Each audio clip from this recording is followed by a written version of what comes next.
All right. All right, now that we're finally starting. Welcome to Vault episode. Two. We figured we'd test out sound effects on this episode. Dang, I forgot how to do that. I remember when that was so big in middle school. Everybody's like, "Oh, it wasn't me." That's actually how I got my wife. Really? Yeah, I was like, "You want to see my hidden talent?" I did that.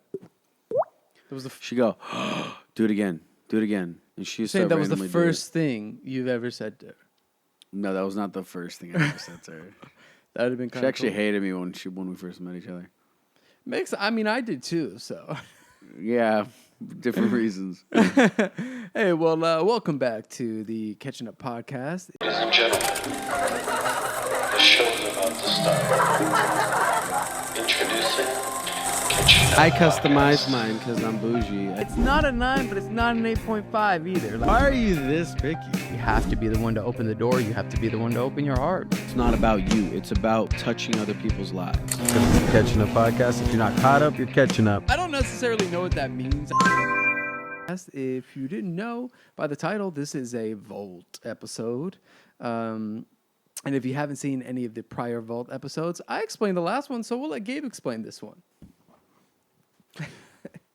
I bet. So long story short, during the season, we are very committed to being very consistent for you guys and consistently putting out content and episodes because we know what it's like to be fans and having people that we want to listen to. And whenever they skip a week, it sucks, especially when you're expecting it.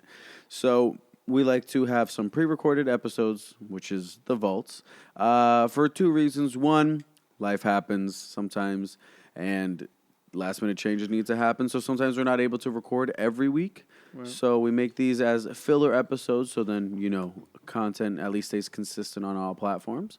But then also, it's kind of fun for us because we have these episodes, we don't do much catching up because we don't know when this is going to come out. So we talk about different topics than normal, and it's very enjoyable because a lot of the times it'll be like either halfway through the season or towards the end of the season until these come out, and we completely forgot what we even talked about. So it's like kind of like for us watching our own episode for the first time, which is like really fun. Yeah.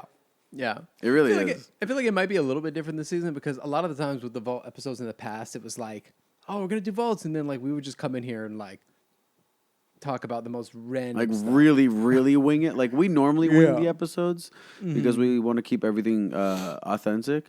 But these vaults were a little bit more structured. Every other vault in history that we've ever done is completely like. So what you want to talk about? Yeah. So maybe we'll do one of those. Just throw it in. Maybe we'll see what the season takes us. We'll see how we're feeling. But we just feel like if we could come with at least some things in mind, we could then at least keep these a little bit more shorter and concise. It's just called guided conversations. Yeah, that's what it is. Not we scripted. Made that up. Okay, so first topic of the night, because this is actually a night recording. We usually record in the mornings, but this is a night recording, so I just thought you should know that. Yeah, I'm a little tired. We're going to be reviewing the movie The Wild Robot, the animated feature film from 2024 that is Oscar nominated. So figured we'd dive into that because I actually watched it with my girlfriend last week, and I was blown away by it. I really enjoyed it. And so I was like, we were talking about the podcast, and he was like, you want to do a movie review? And I was like, yeah. And then I was like, we should do this movie. Like, I was going to tell you to watch it anyways. So, like, we should do this movie. He's like, all right. So do you want to go first? Do you want me to go first? I watched it today, but you usually have better recollection for movies. So if you feel like you should go first because it's been a week, go ahead. If not, I can go. Okay. I guess I can try. So just off the bat, I really, really enjoyed this film. I think this was an amazing film in general. I'm typically not the most drawn to animated films. I was very surprised when you told me to watch an animated film. Yeah, like it's probably really something was. that I wouldn't recommend. But my girlfriend loves animated films, so obviously, I watch some with her, and I've actually been enjoying them a lot more. I just don't know, I think like, because I'm an actor, I like to watch films where I can like see the actors and watch their acting and also, pull scenes from it to potentially do in class. But with this film, I heard so many great things about it. It was highly acclaimed. So I was like, yeah, let's watch it. And she really wanted to watch it, so we did. And man, it's an emotional roller coaster of a movie. It's so well written. It's so well animated. I mean, the visuals are stunning. I kept saying the whole time, I'm like, man, I wish I would have saw this in an IMAX or at least a theater, but in IMAX because the visuals are stunning. It's almost like, I know I mean, I might get some heat for this, but it's almost like Spider-Man Across the Spider-Verse. That's a very different animation style, but in terms of just like how beautiful it is, it's on par with that in my opinion. And the story matches up as well. It's got so much in it in terms of just care and love and life and coming together and surviving and all these different aspects wrapped into this movie. And I thought it was a really unique take on it. I loved, the one of the spots that stood out to me the most in the entire film was when, hopefully you've seen it. If you haven't seen it, I mean, I don't know if this is a spoiler. It's not really like I'm spoiling anything, but just in case, be aware. I love the part where, the, what is it considered, a bird? I actually don't know what it is. Goose. A goose. So yeah, when the goose is going to fly with all the, after he's done all his training and he's learned to fly and he's learned to swim and he's gonna go off with the flock, and the mentor goose is like talking to him and he's like, she's done a lot for you, and he's like trying to get him to like understand because the he hasn't said he loves you yet to his mom, right? And he's like, you understand that because he was mad about her because she, I know it's hard to explain without giving away the movie. Yeah, well, whatever. She accidentally kills his family. In an accident where she's in a fight with another character, or she's trying to literally just get away from this character, but they end up like getting into a scrap, and she falls down and falls on the family of eggs, and he falls on the family, and there's the one egg left, and it's this goose. And when he found that out when he was a little bit older, he was so taken aback by it, and he was so hurt. And there's this really, really great moment where the mentor goose is like, if you didn't go through that suffering, like if you didn't go through that tragedy, you wouldn't be where you are today, because he's like the runt goose. Like he's not supposed to fly. He's not supposed to swim. Like he wasn't supposed to be able to do any of these things. But because he had this robot who is task oriented to take care of him, but she became so much more involved in it, and then there was a whole community of animals coming together to be involved in helping him achieve this thing, and they were so dedicated and they were so willing to help him, do these things that he shouldn't be able to do. He was able to do them, and he was able to now take on this new experience and go and fly with the other geese. And it's just such an impactful moment, especially for like somebody who's a Christian, because it's like, the question you see all the time is, why does suffering exist in this world? Why is there evil? Why does this happen? And while, yes, it's a very, very hard topic, and while, it's people can still ask that question, and sometimes we even ask that question, it's hard. We deal with things too. You realize, like, even in that little small moment, that there was a bigger plan, and something so beautiful for him wouldn't have came to fruition if this horrible tragedy didn't happen. And so it's like, it's not saying that like that tragedy is okay. It's saying that like it happened, and it happened for a reason. That's all you need to know. And now you're able to do this because of that. And that's with so many other stories in life where like this tragedy happened, or you were born into this, or this happened in your life. And that led you to do greater things, that could have led you to a faith, that could have led you to an opportunity, that could have led you somewhere. And, or if it happened to you, could have kept you from doing something, kept you from going somewhere you shouldn't have gone. And so there's just so much wrapped into that. And I thought it was such a beautiful moment. And even just the whole theme of love throughout, of like her, letting him go without saying it. And then she like sits there and she's, pondering about him. And again, she's a robot. You know what I mean? She's not supposed to feel these things. She's not supposed to be feeling these emotions and love. And it gets to this whole thing throughout the movie about how, because they take her and they end up like erasing her, or like stealing her memory and erasing it. But like she remembers because she developed a heart. It wasn't just all, it's all here, which are what robots are. No, she developed a heart, and that allowed her to remember, that allowed her to still know the feeling of love. And that was also such a big thing, because I was like, man, like that's such a part of it as well. Like a lot of the times, if you try to always figure things out logically and mentally, like that's not what love is. That's not what faith is. That's not what, caring for a child is. It's about the heart, and like opening your heart and your mind, and being vulnerable, and allowing that.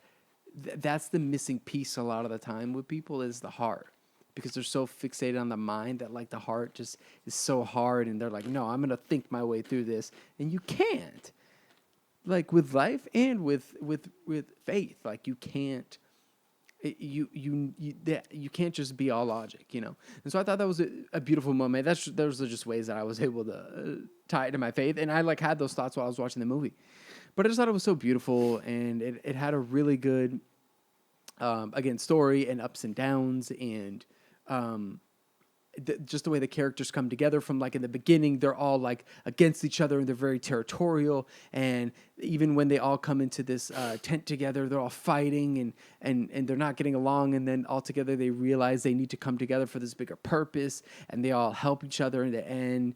And even like the robot, man, she's breaking down like to do things for this goose who like she was not the mother of. But she became the mother of, and she's like breaking her leg, and she's leaking oil, and she's literally killing herself to save these animals, but also like save this goose, and give him a life and teach him things, and being a mother. And that's what, a lot of times what being a mother is, man. You get beat up, or being a parent is in general. Like you get beat up, and your kids start to, they come first. And I'm not a parent, so I'm just speaking from an outside perspective, but it was just such a beautiful display of what it means to be a parent. And especially, you could even take it as to be a parent that like you weren't supposed to be a parent to this kid. If you're a stepfather or stepmother or whatever it is, if you adopt a kid or, and so it was just such a beautiful display of so many themes, and I loved it. I gave it a 5 out of 5 on my Letterboxd. Cause I started like, I'm not trying to be a Letterboxd bro, but I started like every time I watch a movie, and I've tried to like go through movies that I watched, and I'll rate them and put them like, and just rate them in Letterboxd, because then it like you have this whole section, because I forget movies I watch, and people are like, oh, what movie did you see? What is this year? Letterboxd? It's just like this movie rating app, and people can go on there, and you can like they just have open discussions and stuff, but you can also track films you watched and things of that nature. And it's kind of like, it's very like, people say it's like film bro-ish, because it's like, people put their Letterboxd or whatever. But it's a cool app. You should get it. And like, you send can it to me, because that sounds cool. I always forget the movies I watch. Yeah, and that's the thing. I was like, I'm always forgetting what I watched. What did I think of it? So like, I do want to start writing reviews on it, just more so for myself. But yeah, I give it a 5 out of 5, and I honestly stand by that, bro. I didn't see anything wrong with the film. I did not find any points boring. I didn't think anything was lacking in the story. I honestly, like, I thoroughly enjoyed it, and I would recommend it to anybody out there to watch. And you might cry a few times, so be careful. Make sure you're not on a first date. No, I'm kidding. It might be a good thing. She sees you're an emotional guy. But yeah, it was a great film, man. I loved it, and I thought it was a really beautiful piece of cinema. Yeah, I couldn't say it better myself. I agree. So but you have to, because it's your review. And that's the end of the episode. No. But So the Wild Robot, I'm just gonna start with the rating first. I also give it a 5 out of 5. It was phenomenal. The animation was honestly one of the best animations I've seen in a while. Like out of like the new stuff, like the art, it was great. The pops of color were amazing. The detail was really impressive. Like especially for an animation. I feel like CGI is more what people focus on with detail, Yeah. but like this was like a very detailed animation. I was very impressed. The storytelling was phenomenal. The character development was crazy. Um, the way they connected things. The voice actors also great. The octopus robot creeped me out, bro. Like creeped me out. Oh yeah, me too. Me too. Yeah, creep me out. Also, one thing that you mentioned, you're like, oh, I usually don't like animations for whatever reason, right? That was a really good movie as an example because I was thinking this while I was watching it. I was like, good thing animations exist because if this was like a live action movie, people would be terrified because it's essentially a robot evolving and having emotions and thinking for itself. Yeah. And like reprogramming itself. And because it's an animation, you're like, oh, I love it. That's so cute. And like you do fall in love with the characters. But if that was live action, bro, I would have been scared. I would. Terminator. When you really think about it, if that was real, that could happen in real life. Elon Musk robot. Nah. Yeah. Which that being said, I feel like also makes it that much more of like a great animation because like the story's so good that like if it has to be animation for it to be lighthearted almost. Yeah. The meanings behind it was great. You had already texted me something about I forget what you said, but I remember seeing the text of like, oh yeah, it's like it has a cool relation to like Christianity. So I already went in looking for that, like how does this relate? So I actually kind of, which is I'm glad we did this review because I honestly kind of blew over the thought of like, oh, like trauma, although like you might see it as a bad thing because trauma's never good, but trauma is what makes you who you are. A lot of the times it's the hardship that creates your character development, not the good times. Because I feel like a lot of the times, good times, you just stay stagnant. So I didn't even think of that being like a really good point too. Yeah. Like I kind of like brushed over that, but I was thinking that it was kind of like it had a lot of Christian values in the sense of she landed misinterpreted, misjudged. People hated her, and because of a couple mistakes, she was labeled as a monster. All that stuff. But no matter what the world thought of her, no matter how the world treated her, she always approached it with intent to help and serve. And the intent to care and love, even though she can't love and she doesn't think that, but like that's like kind of like if you want to personify her, that was her goals all the time, right? And I think that's beautiful in the sense of you see it throughout the movie, like Tyler was saying, without trying to spoil it too much, but she keeps doing right by everyone that's doing her wrong throughout the whole movie, and then she takes this goose in and her action starts showing. Her action starts speaking louder than words, and there's a point in the movie where they have a choice where she can either choose A and save everyone, or she can choose B and her and the main characters are cool, but everyone else is gone, and she decides to go and sacrifice everything. Like this is where like she's breaking her leg and she's leaking and she's doing all this stuff, but she does everything to save everyone else and put her own life in danger because it's the right thing to do because she cares. So it's like, and then seeing that like perspective change from, oh, what is this thing, to, oh my gosh, this is a monster, we hate him, stay away from me, to, okay, like maybe you're not as bad. You can, and now you saved me. And then the time comes where they have to make a decision whether they're going to fight for her or run from her. And they decide to unite and fight. And I think that's like so cool that, it's like a good like positivity message where it's like, don't let the negativity affect you. Stay true to who you are and be kind always, because that's like the best thing you can do, literally ever. True. Bare minimum, at least. Facts. So I don't know, but 5 out of 5, phenomenal. The soundtrack was good too. Yeah. I also, bro, I think it's just such an interesting movie because it's an animated film, right? It's obviously like, it could be geared towards kids, but I genuinely think it's a movie that's like more so aimed at adults. You know what I mean? Yeah. It's like a kids movie. Yeah. It's an adult movie disguised as a kids movie because like, yeah, kids can watch that and they'll be entertained and they'll like it and you know they'll get something from it and it's There's visually nothing very pleasing. inappropriate. Yeah, but like, man, you watch that as an adult and you learn, you take so much away from that. And I'm like, that's what's been missing from so many animated films. And I think that's why, like, a lot of times if I'm watching an animated film, it's like, yeah, just turn your brain off and watch it. Like, you know, it's fine. But like this one, I was like sitting there actually like thinking about life and thinking about faith and thinking about love and family. And I was like, this is not supposed to be happening during a family film. I mean, and you know it's a good movie when you go on an emotional roller coaster. Like there was a time that I was creeped out. There was a time that I was excited. There was a time that I was anxious. You know, and when you build that love for a character, which I think is what determines a really good movie, because with a show, it's super easy to build attachments to characters because you're watching them for so long. You only got like an hour and a half to 2 hours to build make it good enough for you to care about that character. And when you can achieve that in an animation movie, bro. Did you cry? I did not cry. I think if I watched it in one go, I would have. But I watched half yesterday and the other half today. That makes sense. I cried like 3 times, bro. Honestly, like, I almost I wanted to. At the end, I almost did. I almost did. And honestly, the ending kind of sucked. It was kind of like a La La Land ending, and it's okay. Yeah, sure. But I think they like kind of they're like, you know, that's, you know, which again, yeah, it's like it's real. You know, I think that's why it's so good, you know.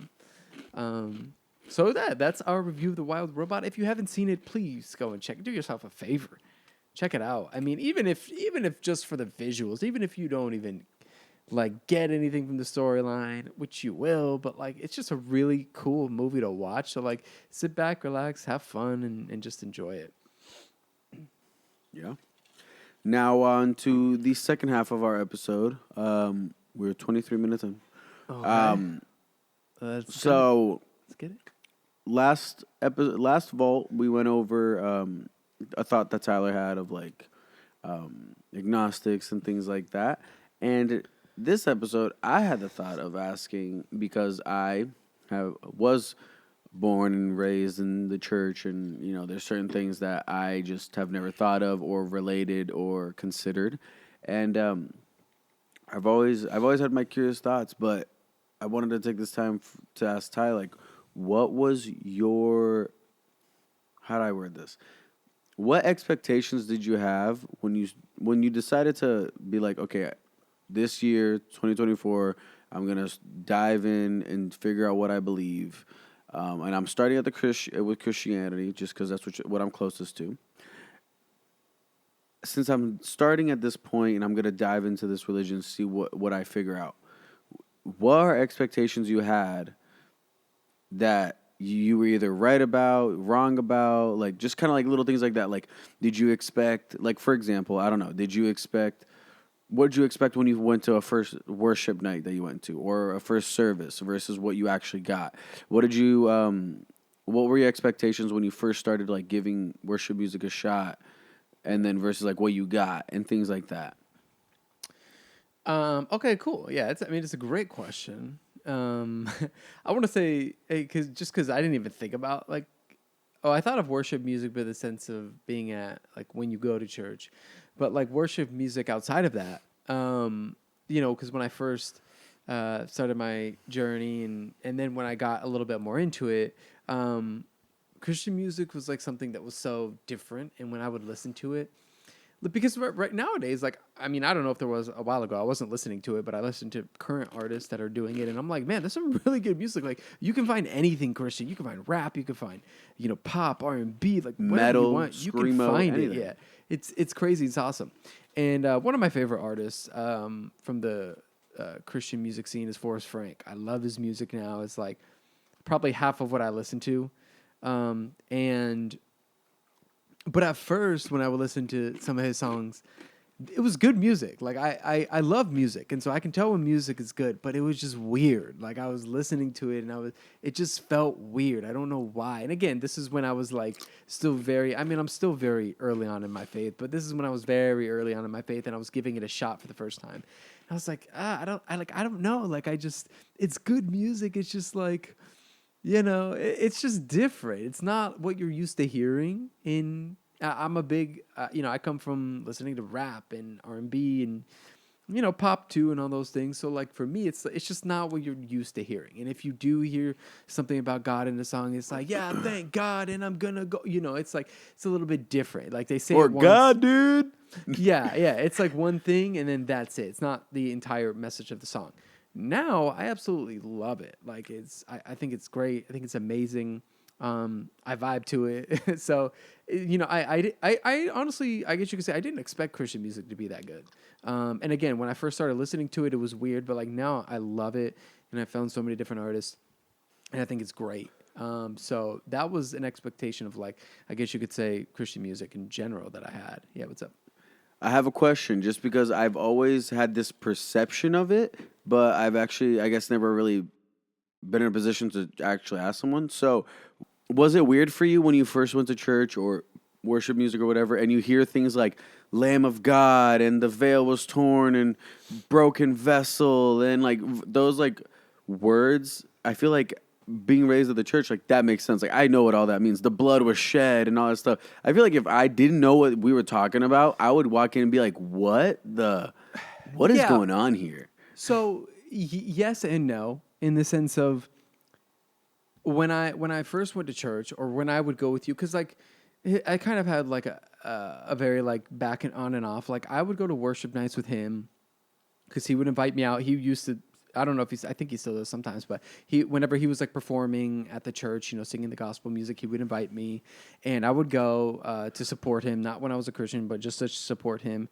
And so I would go and like, I would never pay attention. Like I wasn't paying attention to the lyrics. I was just kind of like, that was in my head. So like in a sense, like no, because I wasn't paying attention. But then when I started going to church and like actually paying attention, it was weird. But at that point, like, I think I was like, I'm accepting this. So yeah, it was a little weird. Yeah, you were kind of already intrigued too. Right, but it wasn't ever off-putting. And again, I went to Catholic school as a kid, so like I'd known about the lamb and like, the shedding of blood and things of that nature. So I did go into it with more than somebody who was just completely had no idea about the faith. All right, I'm going to try and go through this as fast as possible because my laptop is go ahead. recording Worst the audio case, I'll before just it. close it up. So I grew up going to a Catholic church, and I went to a private school that happened to be a Catholic school. So I went to Catholic church. So I expected it to be similar to that. I currently go to a non-denominational church. I think he does as well. Mm-hmm. We believe in Jesus. We believe in the Bible, and that's our foremost. So I expected it to be very, I guess you could just say like, quiet and calm and very ceremonial, I guess you could say. Okay. I didn't expect it to be like, at our churches, it's almost like a mini concert. And not that everybody's there like, yes, but like, the people are up there, you have drums, you have a guitar, you have a piano player, and people are singing and they're praising, and there's so much energy and there's so much life. And again, that's not a disrespect to to a Catholic church or a Baptist church or whatever, that they do what they do. That's their service. I completely respect it. Personally, for me, I just resonate a lot more with, the concert style. And I think it's just, I love singing like that. That's how I sing to things in my car. And that's how so it's just like, I love bringing that energy. I love feeling that energy. And it's just, you can tell people are just so excited to sing and praise Jesus. And I love it so much. And I love singing now. And so that's been really cool. But yeah, I didn't expect it to be like that at all. Like that was a complete 180 for me. And I was like, oh, like this is different. This is kind of cool. Like, again, for me, somebody coming in to the church and not having any expectation of what it is, like, I was like, wow, this is cool. I like this. And I think that I didn't necessarily know what to expect for sermons. I think what I expected was, because again, when I went to the Catholic Church when I was a kid, I was a kid. I wasn't really paying attention, and so I didn't really know what was going on. Like so when I went there, I was like, I didn't really know what to expect. Maybe some sort of thing of them asking for donations and, them. Maybe I even had the thought of like, this is going to be like 5 ways to get your blessing or this or that. And there's a lot of that nowadays. That's what you see a lot of. There's a lot of new age churches and this and that. So I'm very glad that I found a church that sticks to and teaches the Bible, because I think that's just such an important thing. And I think that like a lot of churches have gone astray from that. And so I didn't really know what to expect in that sense. Except that like I'm glad that like I found a church that is so great about that and is so great about making sure that Jesus is first and we're following his word and we're learning his word and we're delving into his word every time. And honestly, I didn't expect to like it as much as I do. Like Fair. Obviously nowadays, like I'm fully into my faith and I study the Bible on my own. I'm watching stuff all the time, but like I love going to church, man. I really do. And at first I didn't expect it to be like that. I thought I was like, yeah, I'll probably go here and there. It'll kind of be like I'll attend, but like even when I was early on, like after the first few times, I was like, no, I want to go. Like, just going there and just being around people that love Jesus and you're learning about him and you're delving into his word and, the pastors, combining it and attaching it to this and allowing it to, showing a way it can relate to your life. And I love like getting a different pastor sometimes because they speak a different way and they have a different way of wording things and they have a different way of relating things. And so things of that nature, like I guess it's kind of hard because I didn't really know what to expect. But again, it was so much, I guess you could say, better than I expected. And I kind of was like, man, why was I shying away from this for so long? And obviously it's because I didn't have a faith or a belief, so that's why I was. But like even nowadays, like I have friends that are like, yeah, man, I don't go to church. Like I don't need to go to church. And I'm like, I was like that for so long, bro. I was like that for so long. And now I'm like, man, like I don't want to go. If I go a week with like missing church, like I'm upset, bro. I'm like, man, like this sucks. You notice it. It's like noticeable. And again, it's like, church is a great thing to have in your life, but it shouldn't be the only. Like, you should be reading your Bible. You should be doing your study in your time. You should be praying all the time. But it is something that, like, it is really powerful, man. And it's like, I want to be more a part of the community. It's just I go to a church out by my girlfriend's, which is a little bit far away from where I live. So, especially around after work traffic times, whatever. So like, it's hard for me to get involved in extracurricular things, but like, I never expected to like it as much as I do. I never expected. If you would have told me 2 years ago that I was going to be going to church every week, bro, like I would have told you were out of your mind. Like truly, like he would invite me. Yeah, and I know. I would go because I was a respectful friend. And I was like, yeah, man, I'll come watch you perform and I'll come watch you do your thing. And then I wouldn't go again, like unless he asked me to. And even if he would invite me, sometimes I'd be like sometimes I'd just make up an excuse, because I was like, I don't want to go. Yeah, he knows all this. But yeah, it's a really interesting experience, and I think that can vary. I've had some friends that have gone to some churches and have not had great experiences. So, again, there's so many different churches out there. There's so many different denominations. There's so many different ways that different churches go about things.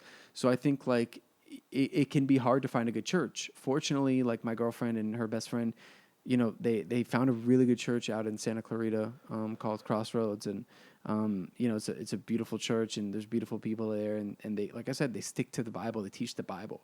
And that's the most important thing. If you're seeking a church, if you're looking to go and have an experience with church right now, just make sure they're teaching the Bible. That's it. Like if that's what they're teaching, you're in the right place, man. But yeah, so hopefully what's your battery at? 2%. Okay, yeah, we should wrap it up before it dies. Yeah, unfortunately, my laptop is it's about to give out over here, so we want to make sure we can save this episode. So we're gonna end it. I think he might have some thoughts, but we're gonna pick that up in another episode. So if we do, he can just leave it. He'll let you know what episode we pick up, whatever thoughts we have from this episode, and we'll let you know.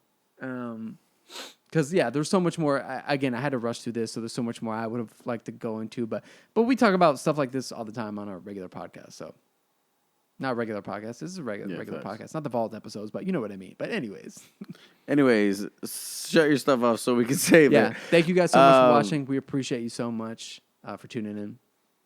Yep. And if you have any questions, you can do your thing. If you have any questions, thoughts, concerns, if you want to tell us what your perspectives are or have any questions, let us know. And yeah, comment Blueberry if you watched our last vault, because I want to see how many people noticed that Tyler and I had matching jackets. So if you noticed it, let me know. Have a good one, guys. Peace. Catching Up Podcast. If you're not caught up, you're catching up. I don't necessarily know what that means.